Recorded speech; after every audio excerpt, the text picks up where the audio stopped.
सीतापुर गांव के पास के जंगल में न जाने कहां से दो पैरों वाला शेर आ गया था। चुपचाप थैला दे दो। अरे भाया, क्या करोगे तुम इस तरकारी का? ऐसे नहीं मानोगे तुम बड़खुरदार। चुपचाप पतली गली से चले जाओ। तभी रात में बिमला और बिंदिया आपस में बात कर रही थीं। अरे बिमला, तुझे पता है अपने गांव में जो भैया समोसे बेचते हैं ना, उसे भी नहीं छोड़ा उस शेर ने। क्या कह रही हो काकी? हे भगवान, न जाने कैसी आफत आ गई। अब तो भगवान ही बचाए। अरे शेर तो 4 पैरों वाले होते हैं, न जाने ये 2 पैरों वाला कहाँ से आ गया। उसने पास वाले गांव के मुखिया को भी नहीं छोड़ा। बिंदिया, अरे यो बिंदिया, कहाँ मर गई? लगता है तेरे काका आ गए। ठीक है, तो अब मैं चलती हूँ।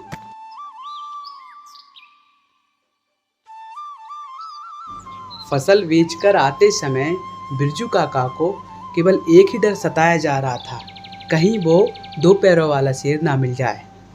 जैसे ही बिरजू काका उस जंगल से गुजरते हैं, तभी हा, बहुत जल्दी में हो बड़खुरदार। भगवान के लिए मुझसे मेरा बैग मत छीनना, इसमें मेरी साल भर की कमाई है। अरे वाह, तब तो जरूर छीनूंगा।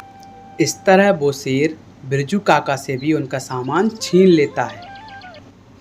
तभी रात को बिंदिया बिरजू काका से पूछती है, अजी, बेचा है फसल, पर पैसे तो दिख ही नहीं रहे। साहूकार ने पैसे नहीं दिए क्या? अरे बिंदिया, सब सत्यानाश हो गया। साहूकार ने तो पैसे दिए थे, पर घर आते समय उस शेर ने पैसों से भरा बैग छीन लिया। अजी, अब घर कैसे चलेगा बिना पैसों के? सत्यानाश हो उस शेर का। सुबह होते ही बिरजू काका अपने छोटे भाई धनीराम के पास जाते हैं और उनसे कहते हैं, अरे धनिया, मुझे कुछ पैसों की आवश्यकता है। कल शाम को मैं फसल बेच के जब घर आ रहा था, उस शेर ने मुझसे पूरे पैसे छीन लिए। अब तुम ही हो जो मेरी मदद कर सकते हो। तब धनिया बिरजू काका की बातें सुनकर फूट फूट कर रोने लगता है और उनसे कहता है, अरे भाई, सब कुछ समय पहले की बात है। एक दिन मैं फसल बेचकर उसी जंगल के रास्ते से घर आ रहा था, तभी वो शेर मेरे सामने आ जाता है। चुपचाप थैला मुझे दे दो। नहीं नहीं, मैं नहीं दूंगा थैला, मेरी मेहनत की कमाई है। ऐसे नहीं मानोगे तुम, औरों की तरह छीनना पड़ेगा। और वो शेर मुझसे मेरे सारे पैसे छीन लेता है। धनीराम बिरजू काका को सारी बातें बताते हुए फूट फूट कर रोने लगता है। अरे ऐसे रो क्यों रहे हो? ऐसे रोने से हल थोड़ी निकलेगा। चलो मुखिया जी के पास चलते हैं, वही समस्या का समाधान निकालेंगे।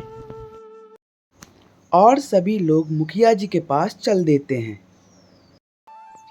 सभी लोग मुखिया जी के पास पहुंचकर बारी बारी से अपनी बातें मुखिया जी के सम्मुख रखते हैं। तभी मुखिया जी उनसे कहते हैं, अरे ये तो बड़ी विचित्र बात है।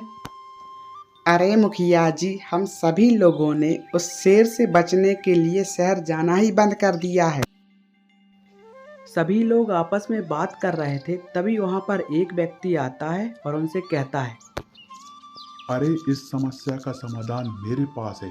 तुम लोगों को शहर लाने ले जाने के मैं 200 रुपये लूँगा। अगर कोई नुकसान होता है तो उसकी भरपाई भी मैं ही करूँगा। तब सभी लोग उसकी बातें सुनकर आपस में बातें करते हैं। थोड़ी देर आपस में बातें करने के बाद धनीराम उससे कहता है, अरे तुम पर विश्वास कर रहे हैं, अगर कोई समस्या बनती है तो उसके जिम्मेदार तुम ही रहोगे।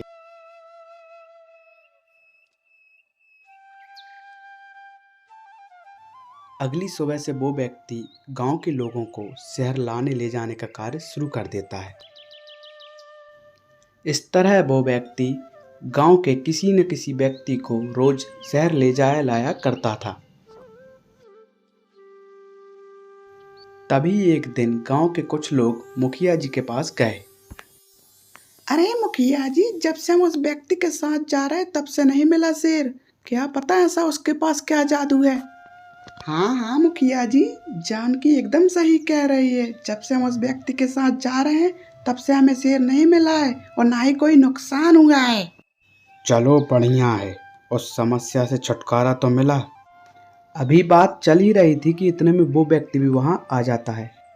अरे मैं अब से 200 की जगह 400 रुपए लूंगा, जिसको चलना है वो चले। अरे नहीं नहीं, हम लोग वैसे ही परेशान हैं और अब तो मजबूरी का फायदा उठाकर 400 रुपए मांग रहे हो। सभी लोग आपस में बात कर रहे होते हैं, तभी बल्लू पेड़ के पीछे छुपकर उनकी बातें सुन लेता है।